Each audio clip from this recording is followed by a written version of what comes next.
তো hello welcome বন্ধুরা, কেমন আছো সবাই?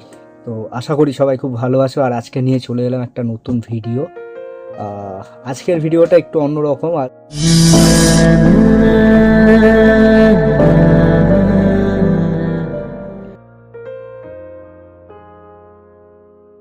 আর আজকের ভিডিওটা খেলাধুলা নিয়ে, যারা খেলা ভালোবাসো। তো আজকে এলএসজি বনাম দিল্লির খেলা ছিল। মানে লখনৌ সুপার জায়ান্টস বনাম দিল্লি ক্যাপিটালস। তো আজকে ভাই দুর্ধর্ষ একটা খেলা হয়েছে, দুর্ধর্ষ খেলা। যেমনি লখনৌ খেলেছে তেমনি দিল্লি খেলেছে। লখনৌর সব থেকে বেশি রান করেছিল মিচেল মাস। 36 বলে করেছে 72 রান, 6টা 4 এবং 6টা 6 মেরেছে। তারপরে এসে সঙ্গ দেয় নিকোলাস পুরান। ওফ ভাই, খেলা দেখে পুরো একদম মন ভরে গেছে। নিকোলাস পুরান করে হচ্ছে গিয়ে তোমার 30 বলে 75 রান, 6টা 6 আর 7টা, সরি 6টা 4 আর 7টা 6। মিচেল মার্সের থেকে একটা 6 বেশি। ওফ, অসাধারণ খেলা, অসাধারণ ব্যাটিং। 20 ওভার শেষে 8 উইকেট হারিয়ে 209 রান তোলে লখনৌ। আর নিকোলাস পুরানের যে আউটটা, ওফ, মিচেল স্টার্ক যা বল করলো, অসাধারণ বল ভাই, অসাধারণ। তো আজকের খেলা কে কে দেখলে কমেন্ট করে জানাও। তো এবার আসি দিল্লির কথায়। কেউ ভাবতে পারেনি যে 209 রান দিল্লি করে ফেলবে, যেখানে 10 ওভারে 90 রানে 5 উইকেট পড়ে গেছিল দিল্লির। তো সেখান থেকে কামব্যাক করা দিল্লির পক্ষে মানে খুব একটা সহজ ছিল না, কিন্তু তারপরেও তারা দুর্দান্ত খেলে, দুর্দান্ত। উফ, অক্ষর প্যাটেল ক্যাপ্টেন দিল্লির 11 বলে 22 রান করে, 3টে 4 আর একটা 6। উফ, অসাধারণ খেলা। তারপর আসে স্টুবস, 22 বলে 34 রান, 3টে 6 আর একটা 4 মারে। মানে পুরো একদম অক্ষর প্যাটেলের একটা রিপিট টেলিকাস্ট। সে 3টে 4 মেরেছিল, একটা 6 আর একটা 4, 3টে 6।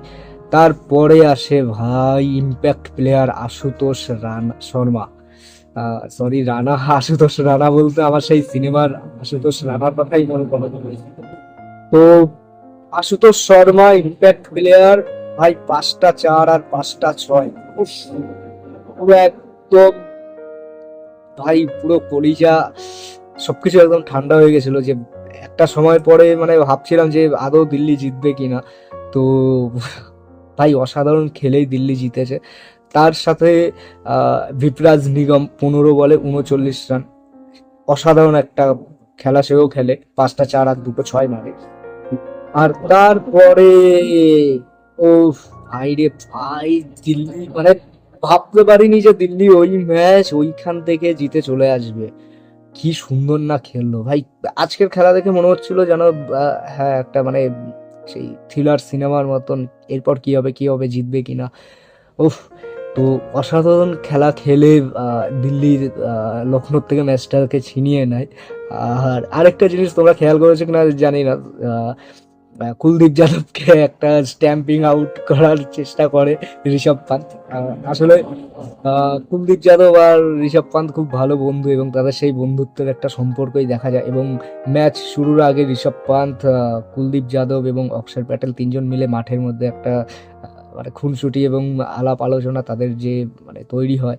তো এটাই হচ্ছে একটা ভারতীয় খেলার একটা রীতি, বা ভারতীয় প্লেয়ারদের একটা রীতি। পাশের দেশের প্লেয়াররা এইসবের মর্ম কি বুঝবে।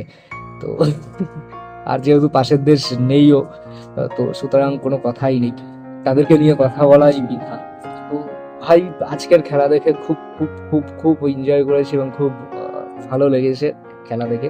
তো তোমরা কারা কারা খেলা দেখলে এবং তোমাদের খেলা কেমন লাগলো কমেন্টস করে জানাও। এবং তুমি কোন টিমের ফ্যান বা তোমরা কোন টিমের ফ্যান সেটা কমেন্টস করে জানাও। আমি যেরকম সিএসকে এর ফ্যান, সেই 2008 সাল থেকে 2025 সাল এখনো পর্যন্ত সিএসকে এর ফ্যান আছি, এবং ভবিষ্যতেও সিএসকে এর ফ্যানই থাকবো। তো তোমরা কে কোন দলের ফ্যান সেটা কমেন্ট করে জানাও। আর ভিডিওটা ভালো লাগলে একটু ফলো করে দিও ফেসবুক পেজটা। আর যদি তুমি আমার ভিডিওটা ইউটিউব থেকে দেখো তাহলে সাবস্ক্রাইব করে দিও, কারণ সাবস্ক্রাইব করতে তো আর পয়সা লাগে না। তো লাল বাটনটা একটু প্রেস করে দাও। তো আরো নতুন নতুন ভিডিওর জন্য সাথে থাকো, পাশে থাকো। সবাইকে শুভরাত্রি এবং গুড বাই।